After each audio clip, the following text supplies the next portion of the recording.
Week 7 from Connecticut is in the books, and another player joins me in the 1,000-point club. How nice. Just to, blow smoke this way. While also congratulating Terrell Vargas. Seriously, 1,000-point club. Congrats, Terrell. Great player from No Limit a couple seasons ago. MVP of the regular season, made to the finals a couple times, and had a really good game tonight, and that's what we're going to break down in the Week 7 postgame show. I get to do names: Slat, Evan, Julia, Quinn. Again, it's not that hard, Greg. Just want to point that out there. Drew's not even here for us to mess up his name this week. We'll start with that Shocker City game where we did see history. They win by 3, but it was more like a 7, 8, 9-point game. They kind of held that margin throughout the entire fourth quarter against Redeem Team. What'd you guys see from Shocker City? That's a big win. Both teams were 4-2, so now that's Redeem's third loss, and Shocker City goes to 5-2. Yeah, Redeem Team again. We're talking about back-to-back champions for Shocker City. Redeem Team only having one sub. They have such a small roster, and they're able to still keep the gas pedal down. The fact that they only lost by 3 is amazing. I just want to add Ty Alston. He only saw the floor for no more than like 4 minutes, and he was just an absolute stud for those 4 minutes. I mean, 100% field goal percentage. He had 2 3-point shots, and they were making noise on the bench when he was out there, so he did very, very well. Yeah, and David Armstrong as well, right? A huge game, and anything else? Yeah, just a huge game for Shocker City. I mean, they were confident, they were loud, they had all the energy. Like, it was pretty much game over from the beginning just because of that. They had all the energy, and Terrell Vargas with 25 points, Kenton Miles with 18 points, just like on their shot tonight. So that was why Redeem Team couldn't keep up with that. I have a lot of fun watching them on the bench instead of yeah, forget court. the game. Yeah, it's all, especially when Davon Pratt's on the bench. Oh, yeah. Wherever Davon Pratt goes is usually an entertaining sight. Let's stay on court 1, Sports Look and Nick Strong. It is Nick Strong getting the win. That was also a pretty close game. Yeah. Very competitive. And Nick Strong, now 4 in a row. It was the game of teams going in opposite directions. Both 3-3 coming in, took very different paths to get there. And it is Nick Strong 4-3 who are now going to make a jump in those power rankings.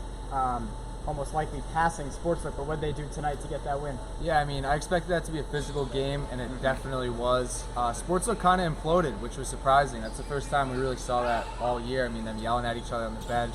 They really just had no communication. And Nick Strong, they're becoming one of the vets in the league. They got good chemistry. They know what to do. They know what the other guys on the team are going to be doing, and it was honestly nice to watch. I think they have very opposite slopes. I mean, start off with Nick Strong starting off 0-3 and then going 4 in a row. Then you have Sports Look starting 3-0 going and losing 4 in a row. You sort of see, like, we're at that point in the season now. It's all coming to the wire. You see who starts to break out and emerge and who sort of starts falling apart. It's like Slot said, they need to work on team chemistry, Sports Look, if they want to sort of bounce back on that. Yeah, the big thing for Nick Strong, Sportsbook made their run, took the lead in the fourth quarter, and it's like, all right, there's your gut check. Like, how is Nick Strong gonna give it away? Or are they gonna respond? They responded and come away with the win. And that's something Nick Strong's gotten better with because Correct. They had a lot of trouble. And granted, it was a very tough schedule their first 3 weeks, but something they really, really often struggled with was closing it out, and that is something they haven't really struggled with that much the past 4 weeks. Yep, Sportsbook definitely a team you're not going to want to see in that first round. Is they now may be a 5, 6, probably a 6, but 7 seed for a 2 seed. That's no fun when it's Sportsbook and you're the 2nd seed. A team you're also probably not going to want to see in the playoffs, but somebody will have to, is Toon Squad. They took control of that game tonight against the Bricklayers, but it was close in the first couple quarters. Toon Squad kind of getting back on track. They've had some rough weeks. We were talking about them beforehand. Like, they have the talent. Maybe it's that supporting cast that needs to do more. Did that supporting cast show up? Yeah, so the supporting cast definitely showed up a little bit, and it was Justin Rudell, who I was really amazed with. He's just very fast and is a great offensive player, but it's really led by Chad McCoy and Jaden Battle, really just doing it all on both sides of the ball.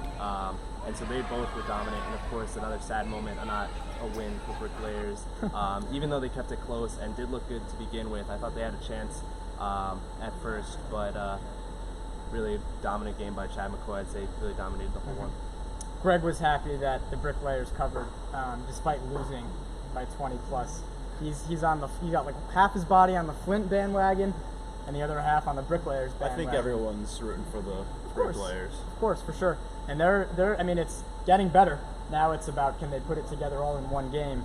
We'll come back over here, TMC and Scott's Tots. Nightcap. the spread was as wide as that Toon Squad Bricklayers game, but no Reggie Stewart.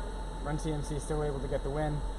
I'll toss. Go ahead. Yeah, go So ahead. that was probably the best game I've seen from Scott's Tots. Uh-huh. I've seen them a lot recently. They were hitting and shots. They were hitting shots, and they just looked a lot better. One thing that I talked to them about last week in an interview is they say they have trouble. They shoot a lot, and they don't have a lot of size in comparison. I mean, look at Slat; he's giant. So just you finding that size, getting in, and maybe finding better shots. But even today, they were hitting those shots. When Yep. they do, it's a whole different game. They were banking in threes and They doing were. Scott's Tots things. I thought it was going to be. I did not expect it to be this close. I'll say that. This was from the games I've actually watched from Scott's Tots. This was definitely their best game. I think that's the ones I've watched. Makes it even better when you just stand there, right? Yeah, Yeah. definitely impressive game. I mean, I haven't seen them play like that pretty much all season, so that was a big, big performance by them. Yes. It was a decent game by Run TMC. I think. Yeah. Just, We had our moments. Yeah. I mean, when they're hitting shots, it's like and when any team's hitting shots, forget just them. It makes it hard to get out on the fast break like we want to. You're pulling the ball out of the basket, and that's one way to keep us out of transition, and also try to erase that deficit on the scoreboard. The last game, and then we'll kind of do some question. I don't even know what we're going to do. All right, so a little technical difficulties. We were talking about the Flint Tropics and Silly Senders coming off that loss last week. Huge bounce back win for them. I'm sure it was a team effort, is what it looked like to me. What did the Flint Tropics do well? Yeah, that's what really amazes me about Flint is they get every single person involved. They had 6 guys in double figures, which I just think is incredible. Obviously, it's led by Mike Bizzuto, but he has a great supporting cast, which can be really scary to deal with in the playoffs. Just getting every single person involved is something I was really impressed with today. Awesome. Through 7 weeks, let's do a player that we're not talking about that we should be. So a player you can't really say Jaden Battle because we talk about him every week. So sorry, he's out. A player, you can start wherever wants to start.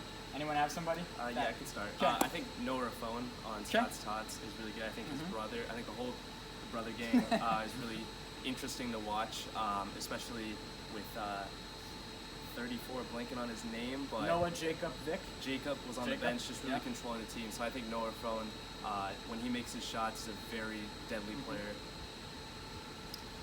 Can't think of one off the top of my head. Okay. Come back to me. Okay, have one. I honestly, I'm going to go Bricklayers on this one. Okay. I'm going to say Jason Binder. Yep. I really like what I see from him. Okay. I'll go Dom Langston. Okay. He's starting to get going, and Yeah. it could be scary.